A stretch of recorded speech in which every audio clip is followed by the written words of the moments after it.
Class 9th का प्रायिकता chapter देखते हैं, एक्सरसाइज 15.1। तो प्रायिकता शुरू करने से पहले कुछ चीज़ें जान लेते हैं।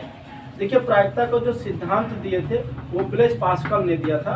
ब्लेज पास्कल ये फ्रांसीसी गणितज्ञ थे। ब्लेज पास्कल और पेरे डी फर्मा एक थे, दोनों लोग मिल करके इनको पेरे डी फर्मा, क्या पेरे डी फर्मा, ये दो गणितज्ञ थे जिन्होंने प्रायिकता का सिद्धांत सबसे पहले जो है दिया। ये पहले जुआ जो खेला जाता है, जुआ माने जैसे जो है गेम होता है जुआ वाला, है ना, गैम्बलिंग, उसमें जो है बहुत ज़्यादा पहले यूज होता था। फिर धीरे धीरे गणित का रूप ले लिया, फिर गणित में हम लोग पढ़ने लगे। तो चलिए शुरू करते हैं। देखिए, किसी भी इवेंट की प्रोबेबिलिटी जानने से पहले थोड़ा सा इवेंट जान लेते हैं, यानी घटना जान लेते हैं। जैसे एक सिक्के को उछाला जाता है, एक सिक्के को उछाला जाता है तो उसमें क्या होता है, एक हेड होता है, एक टेल होता है, जिसको हम सन पोतल कहते हैं या चित और पट कहते हैं। ठीक है, तो एक सिक्के में जो सैंपल स्पेस होता है, यानी कुल घटना क्या होता है, एच और टी होता है। अगर हम दो सिक्के की बात करें तो दो सिक्के उछाला जाए तो कुल कितने आएंगे जो है उसमें सैंपल स्पेस, तो एच और टी जैसे है। और यहाँ एक सिक्के पे हेड और टेल हो गया, दूसरे सिक्के पे हेड और टेल हो गया। अब दोनों को उछाले, हो सकता है पहले पे हेड आवे, दूसरे पे भी हेड आवे, या हो सकता है एक पे हेड आवे, दूसरे पे टेल आ जाए। हो सकता है पहले पे हेड आवे, पहले पे हेड आ जाए, दूसरे पे टेल आ जाए। फिर टी और टी, यानी दूसरे पे हेड टी और टेल हो, पहले पे भी टेल हो। तो यानी इसका जो सैंपल स्पेस बनेगा, सैंपल स्पेस को एच से लिखते हैं, वो क्या बनेगा, एच एच कामा एच टी और फिर कामा टी एच और फिर कामा टी टी, है ना। ये होता है सैंपल स्पेस। तो किसी भी इवेंट की प्रोबेबिलिटी जो फाइंड करते हैं हम, वो होता है प्रोबेबिलिटी ऑफ ई बराबर क्या होता है, नंबर ऑफ ई। उस इवेंट में कितना फेवरेबल इवेंट है बटे total number of sample space. जैसे एक सिक्के को उछालते हैं, अगर उसमें हम हेड की प्रोबेबिलिटी फाइंड करें तो चूंकि एक हेड में, एक सिक्के में एक ही हेड होता है, बटे टोटल उसमें कितने सैंपल स्पेस होते हैं, हेड और टेल यानी दो होते हैं। तो किसी भी एक सिक्के की उछाल में एक प्रोबेबिलिटी ऑफ हेड कितना होगा, 1/2 होगा। या एक हम पासा फेंक दें, अगर हम एक पासा फेंक दें और उसमें से 5 आने, ऊपर 5 आने की प्रोबेबिलिटी फाइंड करें तो 5, एक सिक्के में 5 जो होता है वो एक ही बार तो होता है एक पासे में, तो 1 बटे, और टोटल संख्या कितनी है, सैंपल स्पेस कितने होते हैं, 6, तो 1/6। तो किसी भी पासे में किसी भी नंबर की प्रोबेबिलिटी जो फाइंड वो करते हैं, जैसे मान लो 4 ऊपर आने की, वो भी 1/6 होगा, है ना, क्योंकि 4 एक ही बार है और टोटल नंबर 6 है, तो 1/6 हो जाएगा, है ना। तो ये होता है प्रोबेबिलिटी। अब चलिए चलते हैं चैप्टर को जो है शुरू करते हैं या मिटा देते हैं। अब इसमें सैंपल स्पेस बहुत जरूरी होता है जानना, और फिर इवेंट जरूरी। मान लीजिए चलिए क्वेश्चन कुछ नोट करते हैं।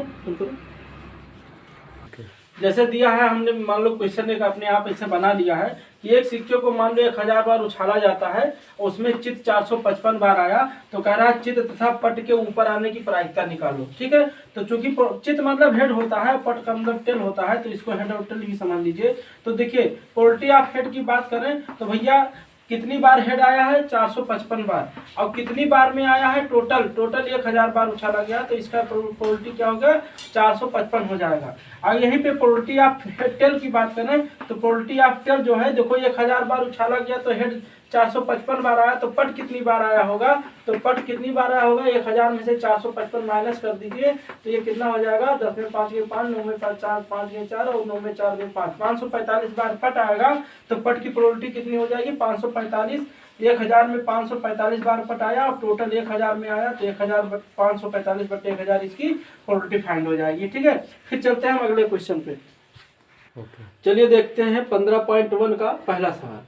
एक क्रिकेट मैच में एक महिला है जो बल्लेबाज खेली गई 30 गेंद उसने खेला और 6 बार चौका मारती है। तो कह रहा है चौका न मारे जाने की प्रायिकता ज्ञात कीजिए। तो देखिए, प्रायिकता ज्ञात करने के कई तरीके हैं, इसको कई तरीके से लगाया जा सकता है। पहली बात तो देखिए, टोटल कितने गेंद खेली है, 30 गेंद खेली है, यानी नंबर ऑफ सैंपल स्पेस कितने हैं, 30 है ना। तो नंबर ऑफ सैंपल स्पेस 30 है। कई बार चौका मारी है, चौका मारने की यानी प्रोबेबिलिटी, यानी चौका मारे जाने की प्रोबेबिलिटी अगर हम निकालें तो प्रोबेबिलिटी ऑफ ही कितना होगा, 6 बार मारी है तो 6/30 हो जाएगा। ये 6/30 क्या निकला है, चौका मारे जाने की प्रायिकता। अब कह रहा है चौका न मारे जाने की प्रायिकता, यानी प्रोबेबिलिटी ऑफ ई बार निकालना। ई बार का मतलब क्या होता है, 1 माइनस प्रोबेबिलिटी ऑफ ई होता है, यानी ये बात ना आवे तो देखो 1 माइनस प्रोबेबिलिटी ऑफ ई का मान क्या है, 6/34। तो भैया 6/30 को घटाओगे तो देखो 30 में से 6 गई 24 इसका क्या आएगा प्रोबेबिलिटी ई बार का मतलब क्या हो गया कि यानी चौका ना मारे जाने की प्रोबेबिलिटी 24/30 होगी, या इसको काट दीजिए 6 चौक 24 6 पंचे 30। तो ये पहला तरीका तो हो गया कि 6/5 लिखो या 24/30 लिखो, एक ही बात है। दूसरा तरीका यह है कि देखिए किसी भी इवेंट की प्रोबेबिलिटी जो होती है, पहले ये भी जान लीजिए कुछ कॉन्सेप्ट होते हैं उनको हम बता दें। अब देखो इसमें थोड़ा सा मिटा देते हैं, क्वेश्चन आप पढ़ लिए हैं, ये भी हम चैप्टर मिटा देते हैं। अब देखिए किसी भी इवेंट की प्रोबेबिलिटी हमेशा क्या होती है, या तो 0 से बड़ी होती है, 0 से बड़ी या 0 के बराबर, और कभी निगेटिव नहीं होती है, और कभी ये किसी इवेंट की प्रोबेबिलिटी 1 से बड़ी नहीं हो सकती। यानी जो प्रायिकता होता है, प्रायिकता का मान 1 से छोटा या बराबर होगा और 0 से बड़ा या बराबर होगा, यानी प्रायिकता का मान कभी निगेटिव नहीं मिलेगा, प्रायिकता का मान कभी 1 से बड़ा नहीं मिलेगा। ठीक है, एक बात तो पहला चीज ये होगी। दूसरी चीज ये जान लीजिए किसी इवेंट की प्रोबेबिलिटी अगर आपको पता है और प्रोबेबिलिटी आप उसके ना घटने की प्रायिकता निकालना है, यानी प्रोबेबिलिटी ऑफ ई बार निकालना है, तो इसको 1 माइनस प्रोबेबिलिटी ऑफ ई बार घटा दीजिए। प्रोबेबिलिटी ऑफ ई बार निकालना है और प्रोबेबिलिटी ऑफ ई दिया है, तो अगर ये निकालना है कि वो चीज ना घटे, जैसे यहाँ दिया था कि चौका मारने की 6 बार चौका मारती है तो चौका मारने की प्रायिकता 6/30 हो गई। अब चौका ना मारे जाने की प्रायिकता क्या होगा, 1 माइनस 6/30 है नहीं, तो 1 माइनस 6/30 यानी 24/30 यानी 6/5। तो यानी ये भी याद रखना है, यानी किसी इवेंट की प्रोबेबिलिटी दी है, जैसे हम मान लीजिए अभी दे दे कि मान लीजिए हम एक पासा फेंकते हैं, उसमें प्रोबेबिलिटी आप दो ऊपर आने की प्रोबेबिलिटी 1/6 होगी।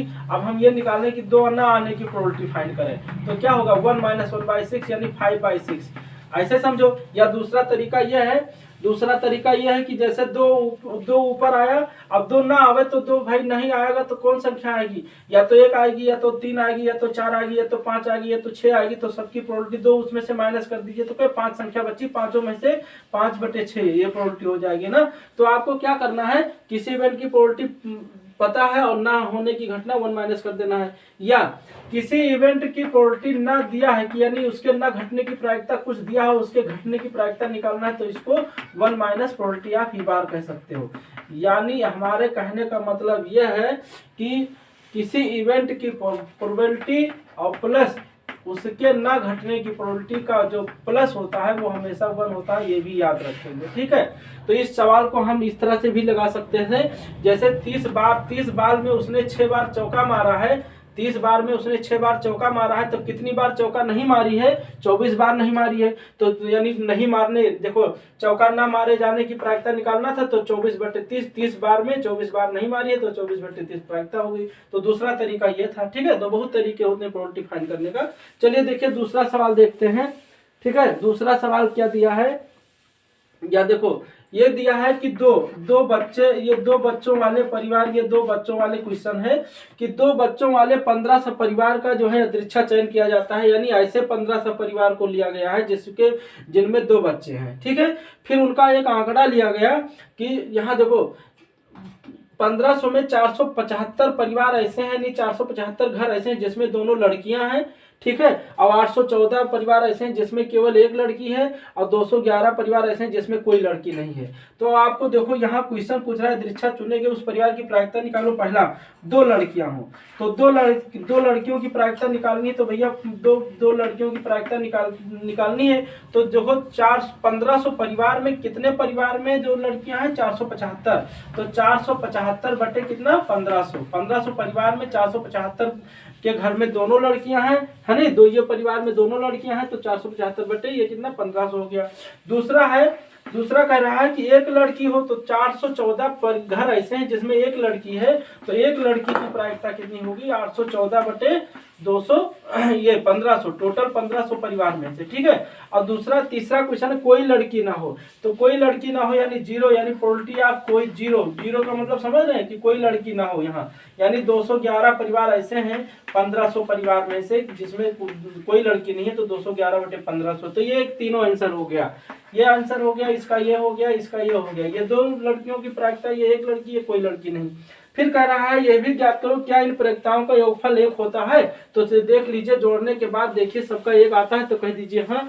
तो भैया सबको जोड़ लीजिए। देखिए probability of 2 plus probability of 1 और प्रोबेबिलिटी ऑफ 0, इसका मतलब कितना हुआ 475 बटे 1500 और प्लस 814 बटे 1500 और प्लस 211 बटे 1500। तो 211 देखिए 814 और 211 सब जोड़ेंगे तो कितना हो जाएगा 75। देखिए 14 11 25, 75 और 25 500 हो गया, 5 और 8 13 और 2 1500, 1500 बटे 1500 हो गया। एलसीएम सेम था, जोड़ लेंगे, ऊपर का ऊपर जोड़ लेंगे, नीचे तो एलसीएम सेम है 1500 लिख देंगे और 1500 बटे 1 क्या 1 आ गया। यानी प्रायिकताओं का योगफल वह 1 है। कह रहा है 1 है कि नहीं है, तो 1 है, तो इसका आंसर हो गया। फिर चलिए हम चलते हैं अगले क्वेश्चन पे। चलिए देखते हैं 15.1 का ये चौथा सवाल है। कह रहा है 3 सिक्कों को एक साथ 200 बार उछाला गया है। ठीक है, 3 सिक्कों को उछाला गया 200 बार और ये जो है प्रैक्टिकल किया गया 200 बार। उसमें 3 चित्र देखा गया 23 बार आया, 2 चित्र 72 बार आया और 1 चित्र 77 बार आया है, कोई भी चित्र नहीं 28 बार आया है। ठीक है, तो कह रहा है 2 चित्र आने की प्रायिकता निकालो तो प्रोबेबिलिटी ऑफ 2 चित्र। तो 2 चित्र कितनी बार आया है 72 बार आया है। कितनी बार में 200 बार में, तो 72 बटे कितना हो जाएगा 200। अब इसको काट दीजिए, नहीं तो यही आंसर देखो 8 9 72 और 8 से कट जाएगा, 8 दूनी 16 4 40 8 पंचे 40, तो इसका आंसर क्या हो गया 9 बटे 25। ठीक है, तो बहुत आसान होता है। इसको जैसे मान लो पूछ लेता है कि 3 चित्र आने की प्रायिकता निकालो, तो भैया 200 में 23 बार चित्र आया तो 23 बटे 200 हो जाता। कोई भी चित्र नहीं तो 28 बटे 200 हो जाता। 1 चित्र आता तो 77 बटे 200 आता। तो जिसका पूछता है उसका कर लिया जाता है। ठीक है, ओके, थैंक यू, फिर मिलेंगे अगले वीडियो में।